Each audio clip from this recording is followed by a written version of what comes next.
A couple of years ago, I posted a thread on Twitter that a PGA Tour player winner read and eventually hired me as his coach. Here are 9 powerful and actionable mental techniques that every golfer needs. And these are all chapters from the mental section of my best-selling book, The 4 Foundations of Golf. Check it out on Amazon. Number 1, a commitment to fun. Yes, you heard me correctly. Too many golfers lose sight of why they're playing in the first place. You're there to enjoy yourself. Embrace it. Things can go awry when you start taking golf too seriously and focus too much on the performance aspect. Always remember, this is not your job, it is your leisure. A surprising side benefit is that you'll likely play better and shoot lower scores by relieving the pressure on yourself. Number 2, no one gives a shit.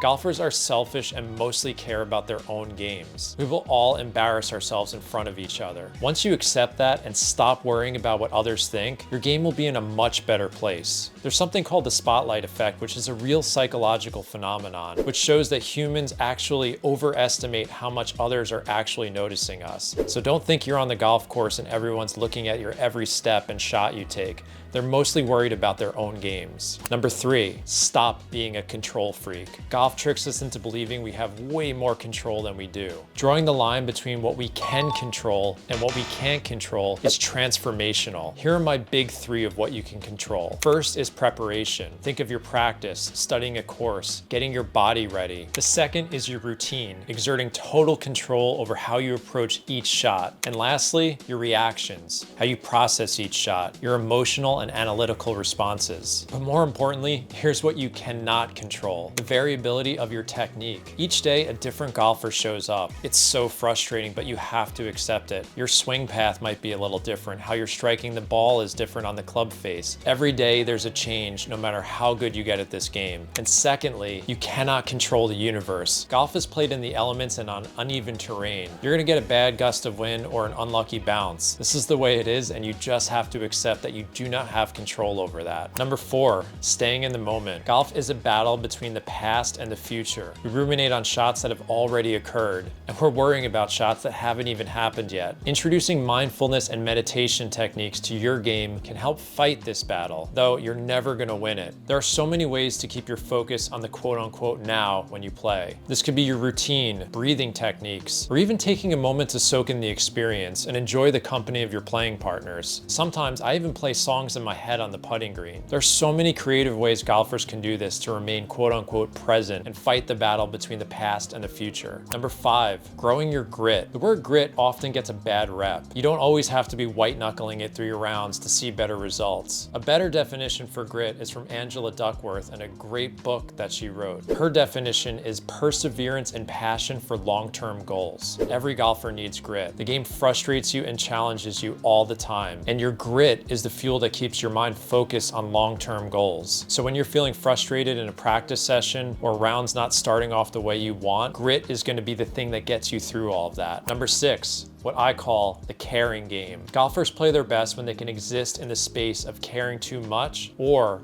not at all. This is very hard to do, but you can get better. One extreme of this is living and dying at the result of each shot. So if you're missing a 5-footer and you're losing your minds and you're so frustrated, you're placing way too much importance on every shot. That's not a way to enjoy the game or get better. You can't panic or peacock your way around the golf course. The roller coaster is just not sustainable. But the other end of the spectrum can be just as damaging. Sometimes you're not engaged enough and you give up and don't care at all. Let's say you had a rough front 9 and you're like, I'm done for the day. That's not a good habit to keep either. We need to find a middle space for all of us, but that's different for each golfer. But it's something you need to reflect upon and finding your middle. Again, where you're not panicking on every shot or you're not playing I don't care golf either. Number 7, swing thoughts. This is a big one that almost every golfer struggles with. Most players default to thinking about their golf swing mechanics before, during, and after each shot. We are trained to think about our swings all the time. I mean, you're watching this on YouTube, you've probably watched 20 other videos on the golf swing before you got to me. But what if there's another way? Swing thoughts themselves are something that are called internal and focused on what your body is doing. Though they're not completely damaging, having only 1 or 2 can be productive, not 5, 6, or 7 at the same time. However, many golfers can see tremendous results by focusing on what are called external or neutral thoughts. External thoughts could be focusing on brushing a blade of grass in front of the ball, or it could be consciously trying to strike a certain part of the club face. They're goal-oriented, and the whole point is to have your body self-organized to achieve that goal in an athletic way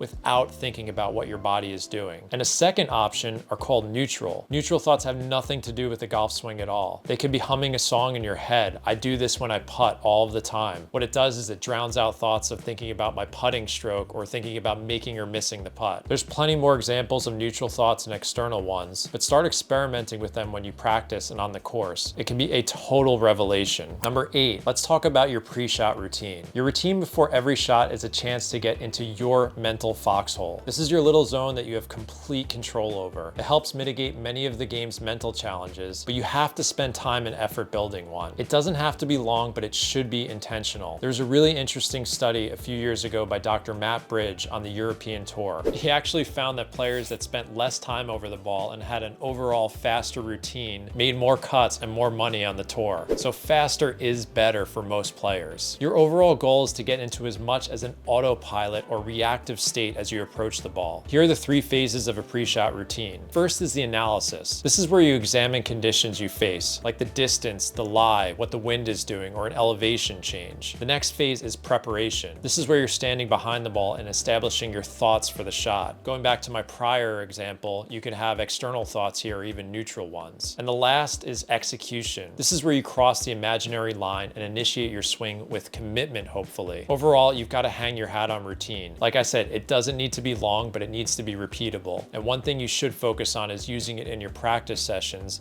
so that it becomes the same over and over again, whether you're on the golf course or at the practice range. The last concept can actually be the most important for a lot of players. It's called the post-shot routine. This is when the shot is over, you can take a few seconds to absorb what happened. If things went well, you want to identify a good shot and internalize it, take ownership of it. Or you can do a quick, objective, non-emotional analysis of impact and the ball flight feedback if things did not go well. It can be so helpful if you can develop a quick system for yourself to go through this process. But here's the most important part of the post-shot routine. Once the shot is over, it is over. Close the door on it and move on to the next one. If you've enjoyed these concepts, these are all chapters from the mental section of my best-selling book, The 4 Foundations of Golf. Check it out on Amazon. And check out my other video where I teach you what I learned in over 25 years of golf in less than 5 minutes.